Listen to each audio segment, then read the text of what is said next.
นี่พี่น้องมาเติมได้เพิ่นวันนี้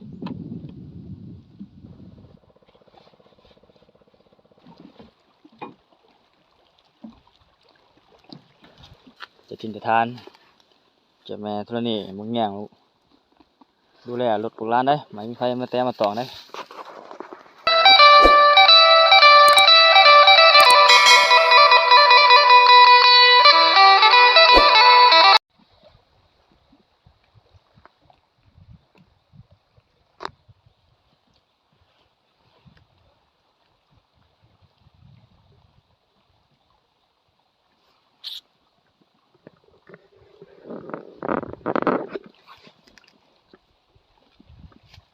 กราบสบายดีและสวัสดีพ่อแม่พี่น้องเมื่อทุกคน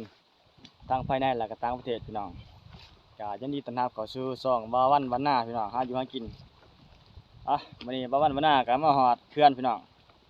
ก็เดินทางมาเขื่อนผู้เดียวพี่น้องเลยมาถ่าทีมงานวันนี้สินอนแคมป์สินอนนำข้าวเจ้าคืนนึงพี่น้องแล้วจุดประสงค์วันนี้นี่สิไปยามแห่พี่น้องยามกับดักพี่น้องแต่ว่าใส่ปลาไหวประมาณอยู่ทิศนึงทิศปลายเลยพี่น้องบ่ทันได้ไปยามวันนี้ก็สิไปยามผู้เดียวพี่น้องเลยมากับอาจักรมาพี่น้องนี่จักรสอนมาผู้เดียวกำลังฮอดพี่น้องเลยกำลังฮอดแล้วก็เปิดคลิปพี่น้องจะได้ก็ติดตามและให้กำลังใจด้วยพี่น้องเด้อเพื่อเฮ็ดมีกำลังใจเฮ็ดคลิปต่อไปพี่น้องไปพี่น้องเดี๋ยวสิเตรียมเครื่องจะเอาจักรลงแล้วเอาใส่เฮือแล้วก็สิแล่นพูนพี่น้องเลยกันพูนพุ่นละพยายามแห่พี่น้องไปเดี๋ยวสิแก้เครื่องออกพี่น้องเลย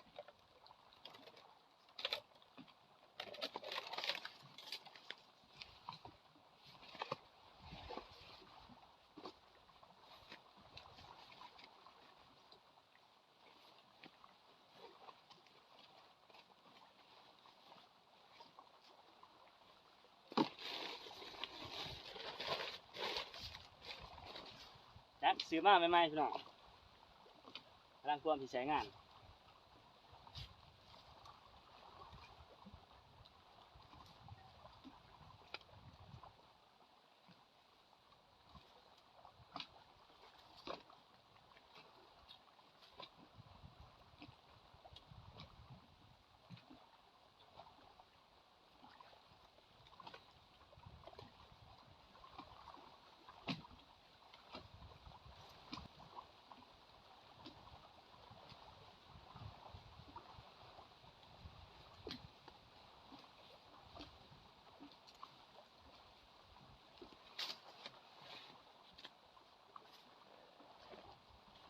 นักพอสมควรพี่น้องเลยจักเก่าแห้งพี่น้อง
มาเสียงพี่น้องเลยเริ่มเสียงไหว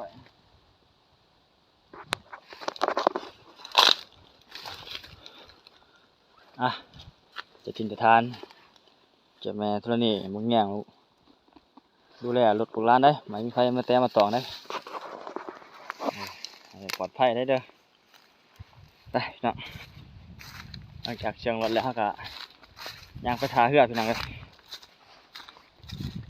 เอาจักเขาเหืออีก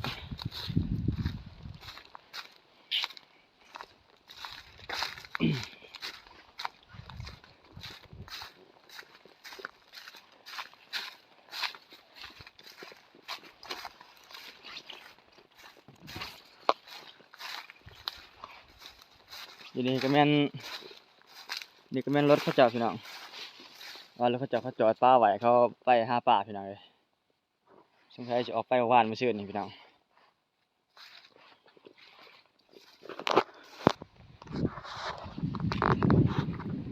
รถเฮาเสียเฮาจะบ่เสียงไว้นำเขาพี่น้องเฮาจะไว้บนต่างที่ต่างกันพี่น้องเอ้ยเพื่อว่ายานเขามาย่านเขาเฮ็ดรถเฮาโลเลบ่มั่นใจนำเขาพี่น้องเพราะว่าช่วงก่อนก็เสียได้พี่น้องสิได้ให้เขาปลดเอาไปรถเฮานี่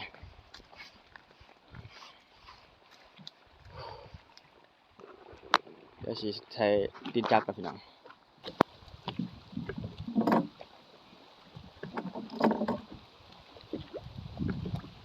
วันนี้รู้สึกว่าลมแห้งหลายจังเลย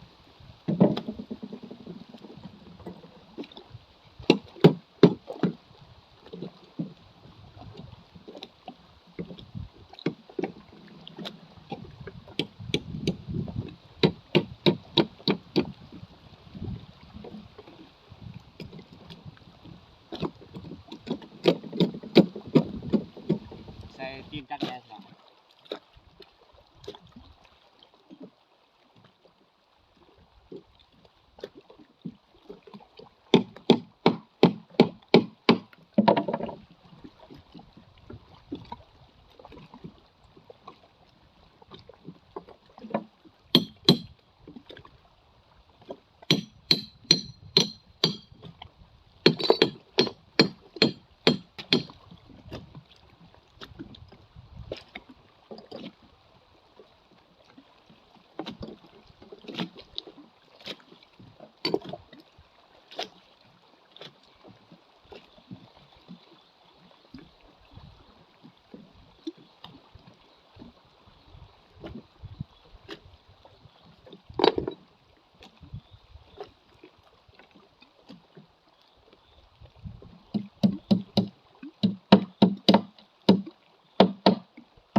ทางแล้วพี่น้องเอ้ย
มาเทื่อไกลลายว่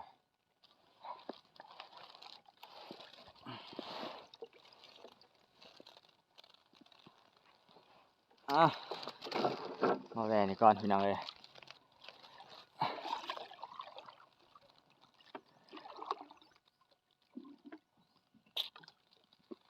นี่ว่าเสร็จเขาจะใส่หาปลา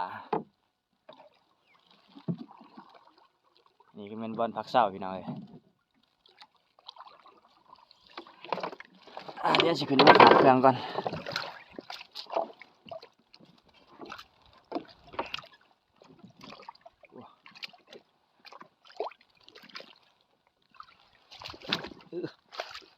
โอ้หมื่นเหือนี่โอ้เหือท่วมหัว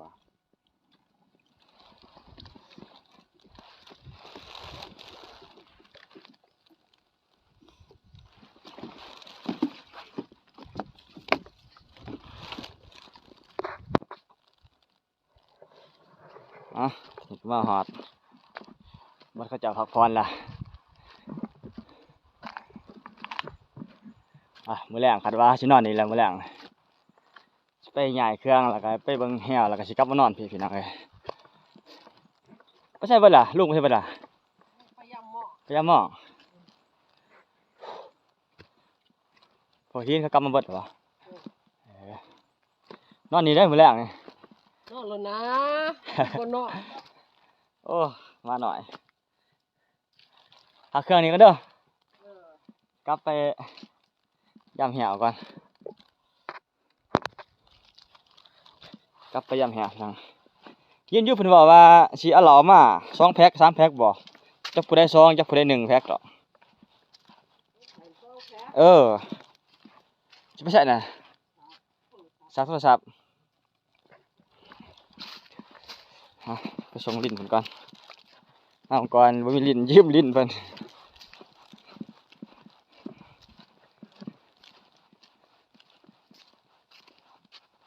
อยู่บ่ได้เนาะบ่ทันได้เบิดล่ะ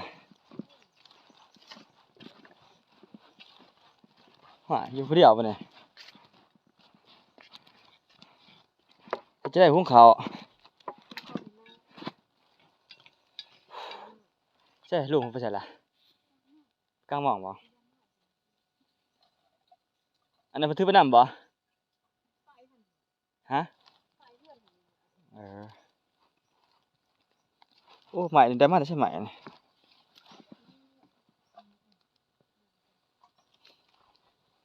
โอ้เพิ่นหุงข้าวให้มาหน่อยกิน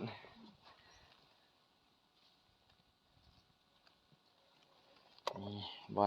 อนพักเช้าบอนเพิ่นหาอยู่หากินเพิ่นบ่อยู่นี่เป็นประจำพี่น้องเอ้ยหาปูหาปลาเด้อลินเด้อได้ที่แบบนี้หากแบบนี้ได้ดีกว่านี่มันขุ่นกว่าได้นี่มันขุ่นกว่านะนี่น่ะหันอยากจ้างตัวก็ซื้อไปหั่นก็ว่าเพิ่นบ่มักก็ซื้อมาให้ใหม่บัดน่ะสิไปยามแหวก่อน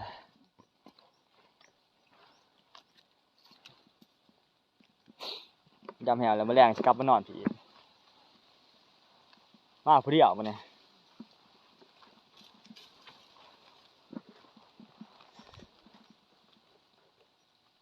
สถานที่พักเช้าก่อน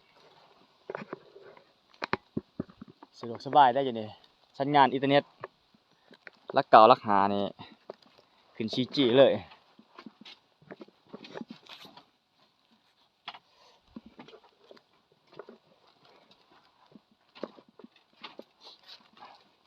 ลูกแม่ป้าก่อนมื้อแลงจะเอาไฟปุ่มบ่โอ้ไปก่อนมานี่ไปยามแหว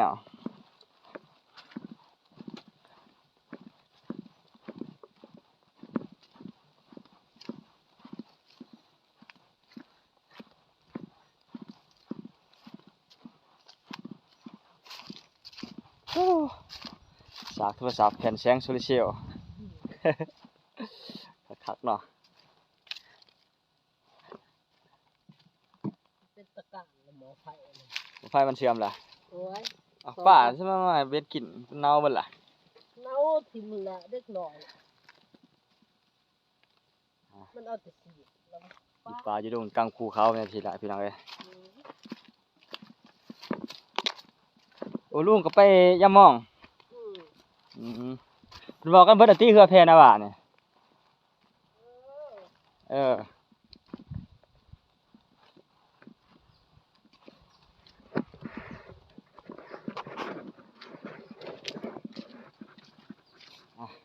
นี่ก็เป็นจุดที่ว่าเขาเจ้าใส่อยู่ประจำหาอยู่หากินพี่น้องหาปูหาปลาขายพวกประมูลพี่น้องบ้านเพิ่นอยู่มาเนี่ยหลายปีเด้อเนี่ยแม่นจัง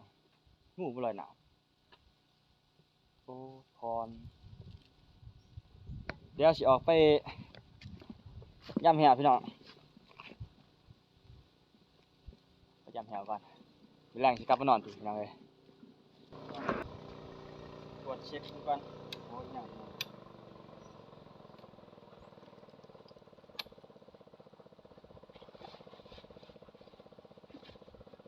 โอ้มาแล้วบ่